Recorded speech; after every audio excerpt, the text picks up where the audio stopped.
On est encore là pour casser du vegan. Et là encore avec quelques arguments bien intéressants. Arrêtez de nous donner des leçons.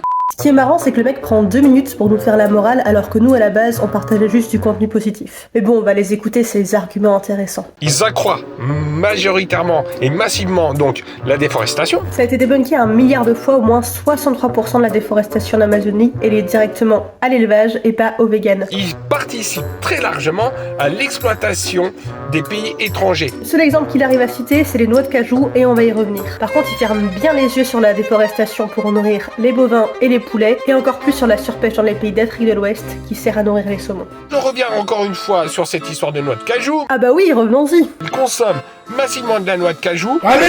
Non mais c'est sûr, les 700 000 tonnes de noix de cajou consommées dans le monde le sont uniquement par des véganes. Et ce qui est drôle, c'est que le gars nous parle de ça comme alternative à la viande, sans parler d'autres exemples beaucoup plus respectueux, comme par exemple les légumineuses. Parce que vous savez, la possibilité d'être vraiment vegan de façon à protéger les animaux que nous avons en France en consommant local et bio. Je vais même pas faire l'effort de débattre, il suffit d'aller faire un tour sur le compte du gars pour s'apercevoir qu'il ne se soucie du bio et du local que quand il s'agit de faire la morale aux véganes. Si tu veux en savoir plus pour bien végétaliser tes repas, on a créé des formations à prix libre à partir de 5€ pour t'accompagner à ton rythme avec des infos claires et fiables. Si ça t'intéresse, le lien il est en bio, alors fonce découvrir et avance sereinement vers une alimentation plus végétale.